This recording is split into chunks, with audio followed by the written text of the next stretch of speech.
Olá, boa noite, bem-vindos ao Jornal Principal. A seguir vamos acompanhar os destaques.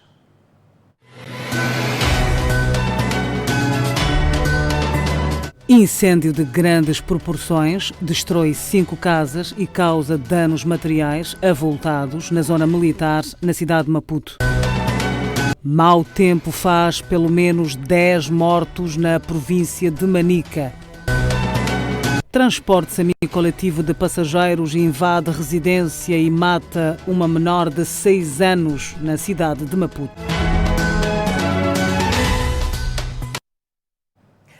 E vamos atualizar as notícias. Um incêndio de grandes proporções destrói 5 casas e causa danos materiais avultados na zona militar na cidade de Maputo. Segundo testemunhas, o fogo começou numa das casas e acabou afetando mais 4 residências, totalizando 5. No local, alguns residentes ainda mostravam surpreendidos com o incidente. De repente, vimos na primeira casa, na casa número 1, a sair fumaça. Então, eu gritei, tipo, na casa da tia Maria está a sair fumo.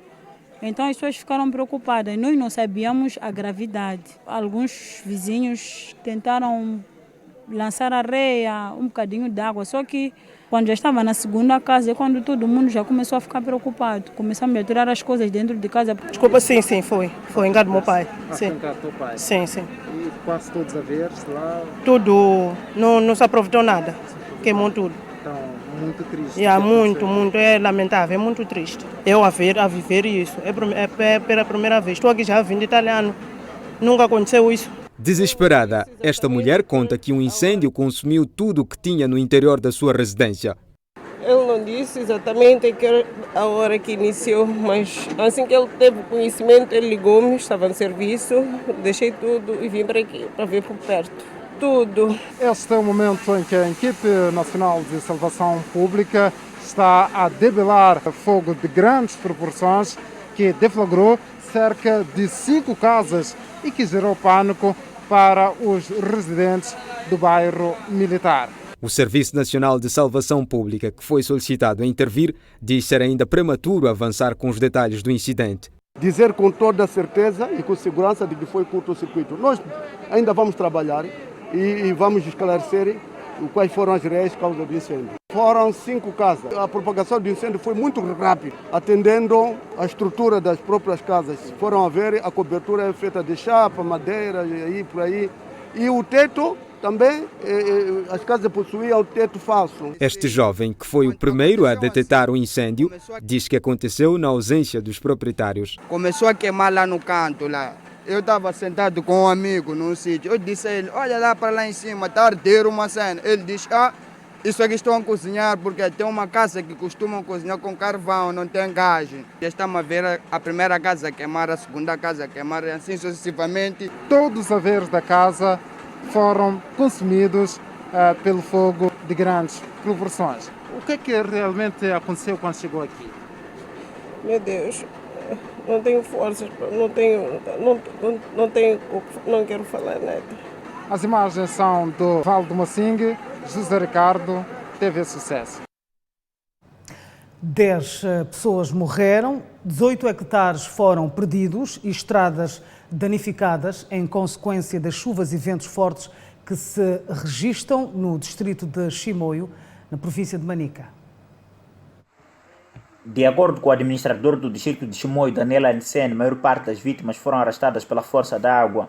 Das 10 pessoas que perderam vida, 2 corpos ainda não foram resgatados para ter um funeral condigno por se encontrarem numa barragem com muitos crocodilos, uma presença do réptil que está a dificultar o trabalho de resgate destas vítimas da natureza. As pessoas ficaram arrastadas e a coisa mais crítica é que um lado nós conseguimos recuperar os corpos e conseguimos realizar os funerais condignos.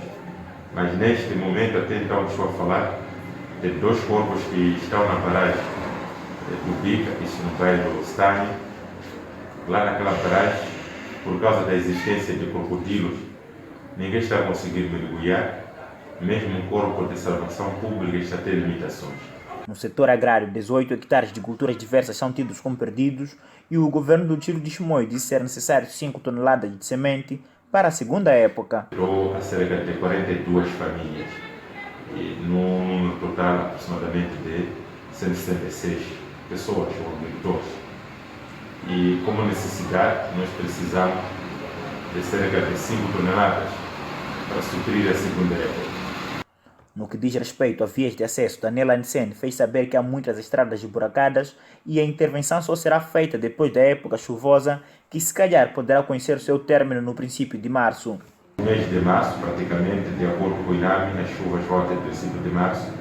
Quando chegarmos no meado ou final de março, nós intervimos seriamente nas nossas vias de acesso ao nível de Chimoio. Neste momento, segundo o administrador de Chimoio, há trabalhos em curso para a busca de apoio a vítimas do mau tempo, que ainda continua na cidade de Chimoio e na província central de Manica. O Instituto Nacional de Meteorologia anunciou esta quinta-feira a entrada no canal de Moçambique da tempestade tropical Heloise. As províncias de Inhambane, Sofala, Gaza e Maputo são as potenciais zonas que poderão ser afetadas pela tempestade. O sistema que estava a leste de Madagascar, neste momento já fez o landfall, significa que já entrou em Madagascar no final do dia de ontem. Prevê-se que fique cerca de 30 horas no território malgache e amanhã, dia 21, às primeiras horas, ele vai sair para o canal de Moçambique como depressão tropical. Tal como o Instituto Nacional de Meteorologia previa, a tempestade tropical Heloise entrou no canal de Moçambique. De acordo com o comunicado da instituição, às 8 horas de hoje, o seu epicentro localizava-se na coordenada 16,2 graus de latitude sul e 43 graus de longitude leste, com vento máximo de 90 km por hora, com potencial de evoluir para a tempestade tropical severa. Segundo o mesmo comunicado, o fenômeno irá se fazer sentir nas zonas costeiras das províncias de Cabo Delgado, Nampula e Zambésia. O Instituto Nacional de Meteorologia prevê precipitações de ventos fortes até 100 km por hora e rajada de até 150 km por hora, que poderão agitar o mar e gerar ondas com alturas até 12 metros entre os paralelos 12 e 22 graus sul. O meteorologista Acácio Tembe apela à população das zonas que provavelmente serão afetadas a se prevenir. As pessoas devem desligar a corrente elétrica, porque esse sistema vem também com descarga atmosférica e evitar andar, porque pode haver a situação de postes de iluminação, árvores e outros objetos se fazer um movimento por causa da intensidade dos ventos. As pessoas vivem nas zonas baixas, sair das zonas baixas ou tirar os materiais que têm nas zonas baixas. A tempestade tropical severa Heloise foi objeto de discussão na reunião multissetorial realizada esta quarta-feira em Maputo, envolvendo instituições do Estado. Mais de 2.000 famílias dos bairros Nduda e Mungaça, na cidade da Beira, na província de Sofala, que estão há 2 semanas com casas inundadas devido ao mau tempo, mostram-se desesperadas com a chegada do ciclone Heloise na província de Sofala. As chuvas que até hoje caem na província de Sofala forçaram 1.300 pessoas, entre elas crianças, idosos, mulheres grávidas e latentes, a abandonarem as suas residências por falta de condições de habitabilidade na zona de Nharimi, na cidade da Beira. Base a vumba eu tamalo agora para kukala ngabe na pia na preço já tani. Tabwera governo batikwata tibwera kuno pindu vya maloa nyumba za água, tem cheio de água dentro, não tem sítio de dormir nem cozinhar, é isso que nós vemos aqui. Estes perderam um pouco de tudo por causa da fúria das águas. Todas as coisas, mesa, cama, quase farinha, acabaram a molhar todas as cenas de dentro. Assim não tem maneira. Aqui, estes enfrentam algumas dificuldades. Para de vivência daqui, em casa é diferente, né? Aqui tem cheio de pessoas, sabe? Também para tomar banho é problema sério. Tá vendo, né? Para comer também, o horário de casa daqui também é diferente. Nós estamos querendo primeiro aí acabar a água coisa dentro. Aí fora pode já ficar abaixado quando nós estamos aí. Dentro, quando secar, vai lá para... Contudo, as autoridades administrativas do Distrito da Beira, em coordenação com o Instituto Nacional de Gestão de Calamidades, estão a criar condições para melhor acolher as 254 famílias no centro do IFAPA e Samora Machel, nos bairros do Aeroporto e Mataquani, respectivamente, onde foram montadas 65 tendas.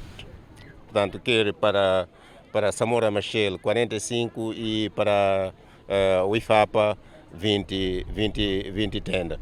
E, paralelamente a isso, também foram criadas condições hídricas, portanto, falo da água. Através do FIPAG, conseguimos abastecer, portanto, os dois centros.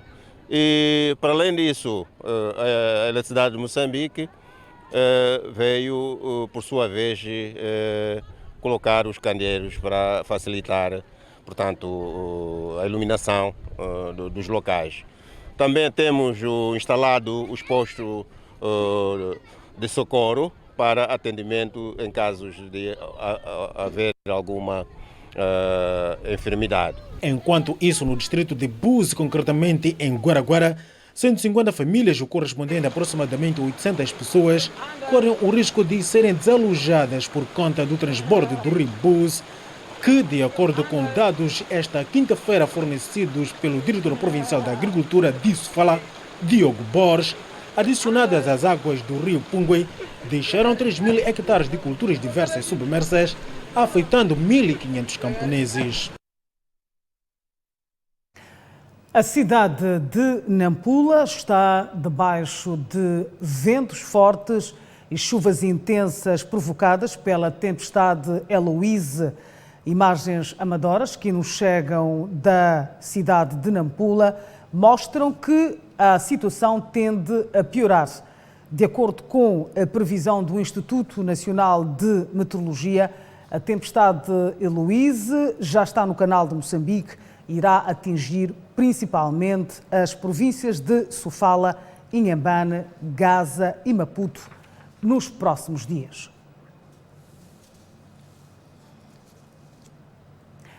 3.000 hectares de culturas diversas estão inundadas nos distritos de Buzi e Nhamatanda por conta do transbordo do rio Buzi-Pungue, sendo que na cidade da Beira mais de 250 famílias da zona Nharime foram deslocadas por causa das chuvas.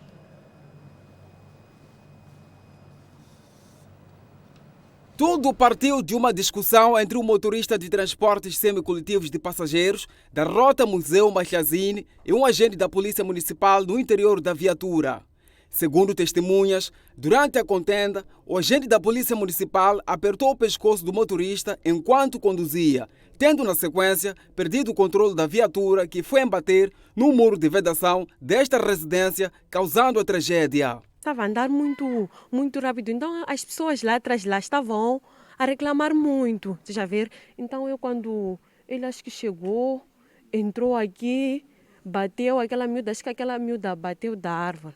Quando saí, minha tia já estava aqui, o pé está de qualquer maneira, não sabemos na verdade. A criança já estava morta, a criança foi upada por um moço, não conheço. Aliás, acho que conheço, mas do momento não consegui perceber quem era aquela pessoa. Encontro uma moça dali, estava aqui estratada no chão, com feridas nos pés. E uma criança estava ali assim. Tinham carregado a criança. Cheguei quando estavam a carregar a criança para ali.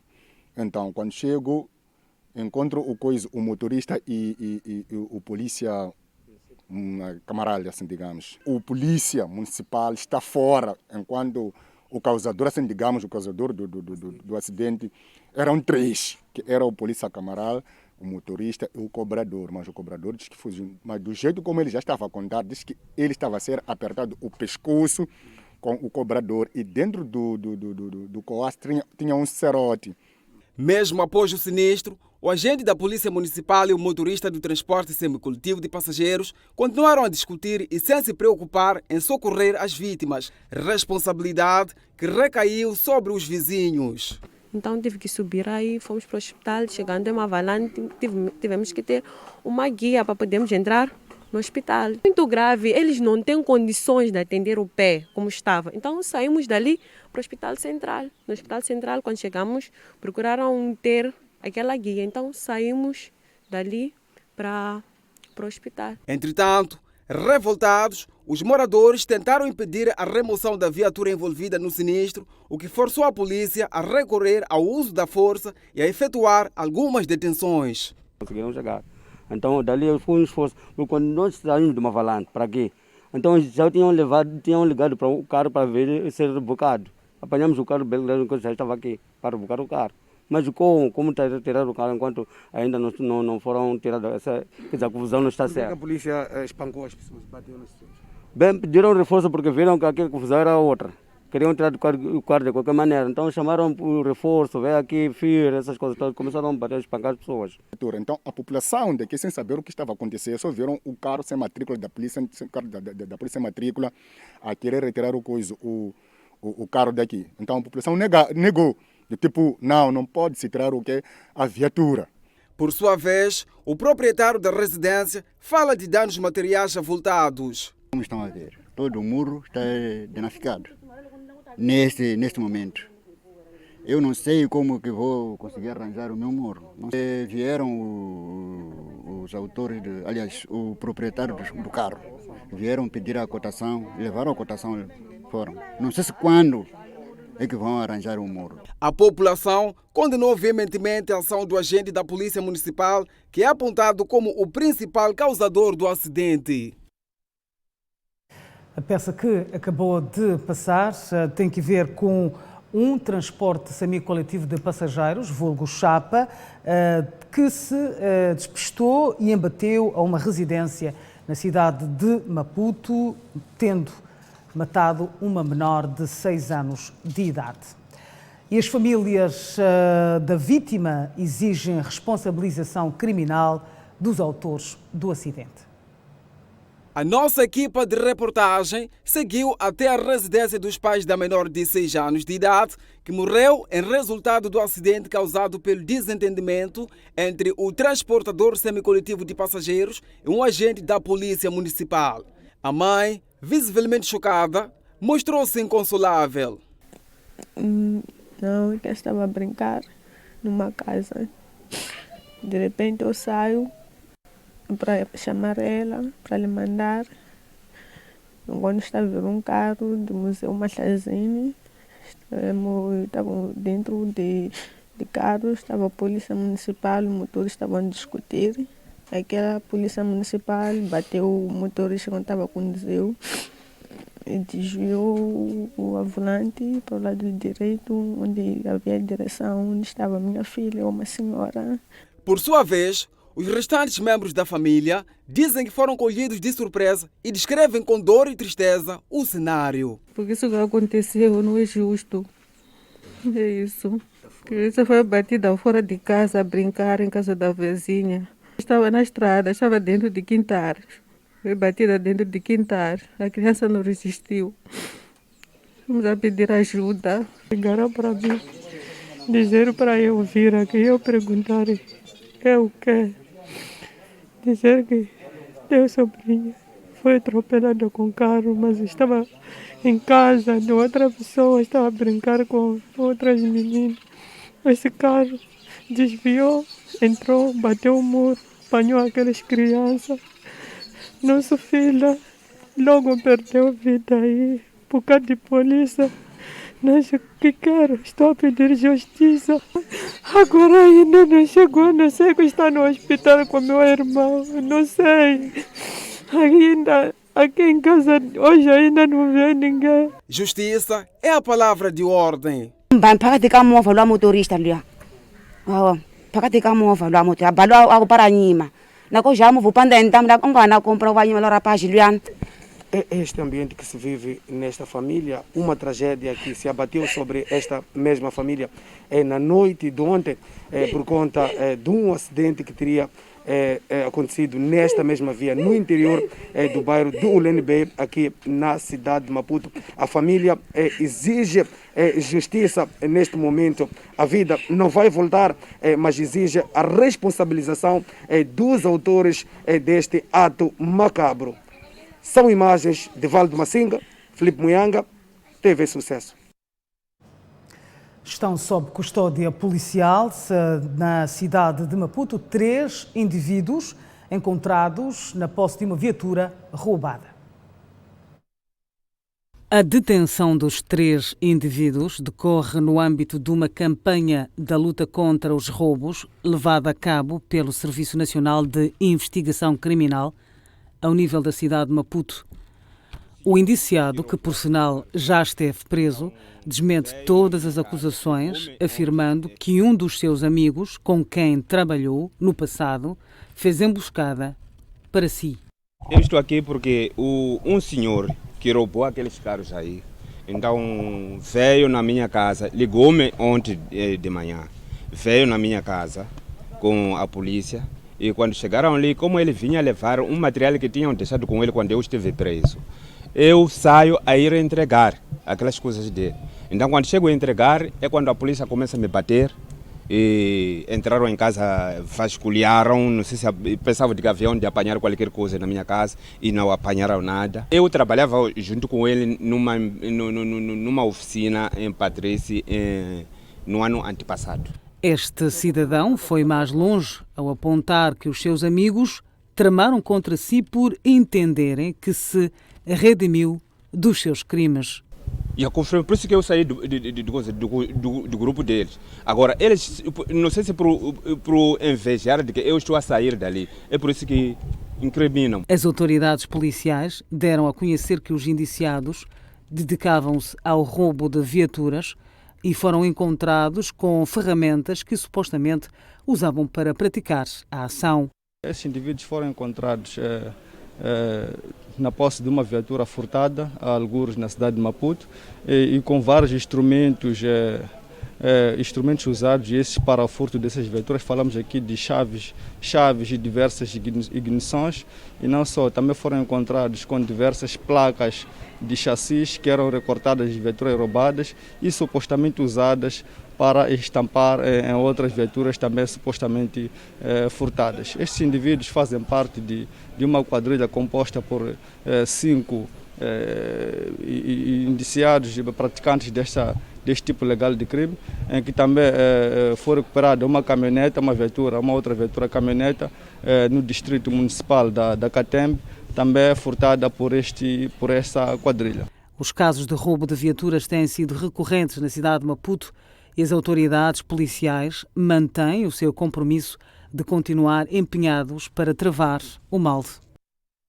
Estamos de volta ao jornal principal.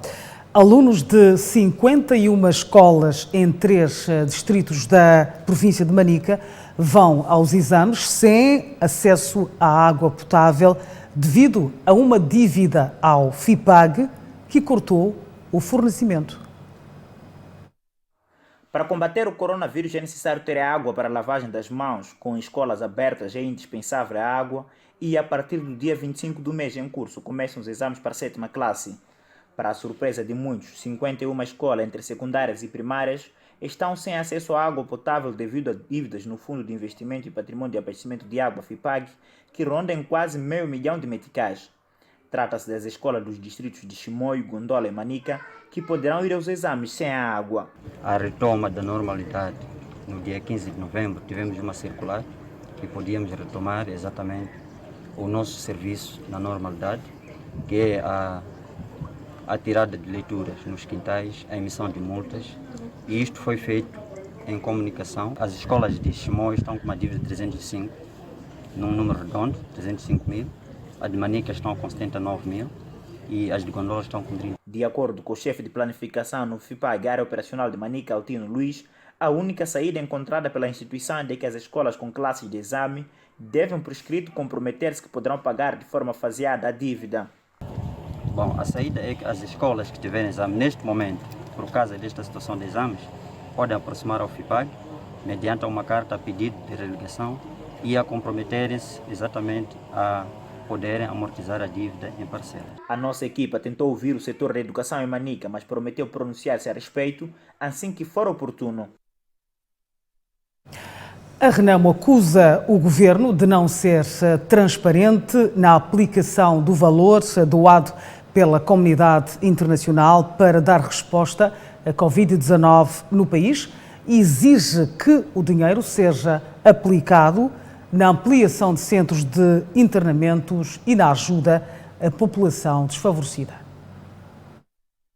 O posicionamento foi manifestado esta quinta-feira pelo porta-voz da Renamo a nível da cidade de Maputo, Ivan Mazanga, que, no seu entender, os mais de 300 milhões de dólares doados pela comunidade internacional para darem resposta ao novo coronavírus e que deviam também ser doados às populações desfavorecidas foram desviados. Uma parte deste valor era direcionado aos moçambicanos mais carenciados. E como nós podemos testemunhar, não conhecemos nem sequer uma família que tenha recebido um valor para que pudesse se sustentar dentro desta pandemia. Pelo contrário, este valor foi entregue aos empresários dentro de um ajuste direto pouco claro, porque nós achamos que este valor, esses mais de 300 milhões de dólares, não foram aplicados corretamente dentro daquilo que era o objetivo central. A Renamo entende que esse valor deve ser aplicado na melhoria das condições de trabalho dos profissionais da saúde, bem como ampliação dos centros de internamento nas unidades sanitárias. E neste momento voltamos a insistir, voltamos a exigir para que o governo leve esses 300 milhões, aplique no setor da saúde, aplique no setor familiar, aplique no setor empresarial, para que os moçambicanos possam, de facto, poder lidar da melhor das formas com esta pandemia. Recentemente, a PRM e a Polícia Municipal levaram a cabo uma operação que resultou na apreensão de diversas bebidas alcoólicas na cidade de Maputo e, sobre o assunto, Ivan Mazanga critica a postura das autoridades policiais e entende que a ação violou a lei. Gostaríamos de condenar veementemente a atuação da Polícia da República de Moçambique contra os vendedores. Esta atuação, para além de ilegal, representa uma catástrofe moral por parte das autoridades policiais, porque aqueles produtos apreendidos ilegalmente são a única fonte de rendimento e de alimento daquelas famílias. E para piorar a ilegalidade, esta apreensão é feita sem nenhum inventário. Aliás, o porta-voz da Renamo defende que, caso se pretenda aplicar a lei, a PRM deve responsabilizar o chefe de Estado por ter participado numa cerimônia fúnebre com mais de 20 pessoas. Se é para aplicar estritamente a lei, urgimos a polícia a responsabilizar ao presidente da República de Moçambique e o primeiro-ministro por terem participado de uma cerimônia fúnebre com mais de 20 pessoas, violando gravemente o decreto feito pelo seu próprio punho. Refira-se que as críticas sobre a alegada falta de transparência na gestão dos fundos de alívio dos impactos da Covid-19, assim como em relação aos excessos da polícia, têm sido constantes nos últimos tempos. A Covid-19 mata o ministro dos Negócios Estrangeiros do Zimbábue, Sibusiso Moyo, aos 61 anos de idade. Sibusiso Moyo ficou conhecido em finais de 2017 ao aparecer na televisão para anunciar que os militares tinham tomado o controle do país. A operação levaria à demissão forçada de Robert Mugabe após décadas no poder. O ministro dos Negócios Estrangeiros do Zimbábue, Sibusiso Busi Moyo, um militar que anunciou a tomada do país pelas Forças Armadas zimbabuianas, que levou à queda de Robert Mugabe em 2017, morreu esta quarta-feira vítima de Covid-19, anunciou a presidência. O primeiro presidente do Zimbábue, Emmerson Mnangagwa, confirmou a morte do ministro e partilhou uma mensagem de homenagem ao falecido veterano da luta do país pela independência. O Zimbábue perdeu um funcionário público dedicado e um verdadeiro herói, e eu perdi um amigo. Lutou toda a sua vida para que o Zimbábue pudesse ser livre. Que descanse em paz. escreveu o chefe de Estado na rede social Twitter. O homem, que mais tarde se tornaria ministro dos Negócios Estrangeiros, foi encarregado de aparecer na televisão pública do Zimbábue às primeiras horas da manhã de 15 de novembro de 2017 para anunciar de uniforme que os militares tinham tomado o controle do país. A operação levaria à demissão de Mugabe, forçada pelas Forças Armadas e pela própria liderança do seu partido, a União Nacional Africana do Zimbábue, Frente Patriótica, uma semana mais tarde. Mugabe considerou sempre esta operação como um golpe de Estado. Moyo é o segundo membro do executivo de Zimbábue a morrer da Covid-19 em apenas alguns dias. E o presidente da República moçambicano, Filipe Nyusi, endereçou uma mensagem de condolências ao Zimbábue pela morte do ministro Sibusiso Moyo, vítima da Covid-19. O presidente da República, Filipe Nyusi, endereçou uma mensagem de condolências ao seu homólogo da República do Zimbábue pela morte do tenente-general Sibusiso Moyo, que também foi ministro dos Negócios Estrangeiros e Comércio Internacional. Fiquei profundamente chocado e triste com a notícia do falecimento, na manhã de 20 de janeiro de 2021, vítima de doença do tenente-general na reserva, Dr. Sibusiso Moyo, ministro dos Negócios Estrangeiros e Cooperação Internacional da República do Zimbábue, de acordo com a nota da presidência. Na comunicação, o chefe de Estado destacou algumas qualidades do governante. O Dr. Moyo, um distinto patriota com uma carreira militar brilhante, logo provaria as suas excelentes habilidades diplomáticas ao cumprir funções como ministro dos Negócios Estrangeiros e Comércio Internacional, fazendo mais amigos em conformidade com a política externa da República do Zimbábue. Nyusi afirmou ainda que estas aptidões foram demonstradas tanto na interação bilateral como na SADC, onde presidiu o Comitê Ministerial do órgão da SADC para a cooperação nas áreas da política, defesa e segurança, bem assim na União Africana e nas Nações Unidas, onde, enquanto defendia a criação de consenso, defendeu também os interesses soberanos do seu país. Está sob custódia policial do Serviço Nacional de Investigação Criminal um jovem de 37 anos de idade acusado de abusar sexualmente uma menor de 12 anos residente no bairro da Machaquene B, na cidade de Maputo.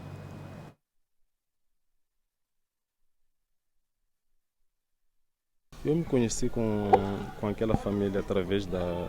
Trata-se deste indivíduo que é acusado de satisfazer os seus apetites sexuais em uma menor de 12 anos de idade na cidade de Maputo. A confiança que os familiares da criança tinham para com o predador sexual foi uma porta para o jovem fazer da sua companheira de cama a criança. Eu me conheci com aquela família através da mãe, né? Então, a partir daí fomos tendo amizades, né? Amizade de ajuda, um ajuda o outro, essas histórias mais aquilo. Até havia momentos em que nos domingos nós sempre íamos à igreja, mas com as crianças, não a mãe. A mãe sabe disso aí. Nos domingos sempre íamos para lá, voltávamos, essa confusão toda. Nas malhas da polícia, o cidadão confessa o crime e não se arrepende. Confirma que o senhor violou a criança? Sim, confirmo. Não me arrependo. O porta-voz do Serviço Nacional de Investigação Criminal, ao nível da cidade de Maputo, Hilário Loli, diz que o violador vinha praticando o ato desde 2018. Foi detido um cidadão moçambicano de 37 anos de idade, indiciado na prática do crime de trato sexual com menor de 12 anos. Este indivíduo manteve a cópula com uma menor de 10 anos, desde o ano de 2018 até a esta data, ou até a data da denúncia dos fatos, no passado mês de novembro, aqui na cidade de Maputo.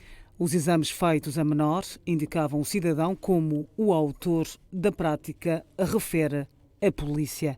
Esta menor era residente, segundo apuramos nos fatos, residia com familiares, com seus tios nesse caso, e a mãe, ao visitar uma das visitas que fiz aos familiares, ou a sua filha percebeu que a filha estava ou apresentava algumas deformações. Falamos nos órgãos sexuais, com a sua logo primeira percepção de que a filha vinha sendo vítima de algum abuso sexual e que levou a ela, neste caso, a denunciar os fatos às autoridades de justiça. Está tudo dito. Obrigada pela audiência. Voltamos a ver amanhã, à mesma hora. Boa noite. Até lá.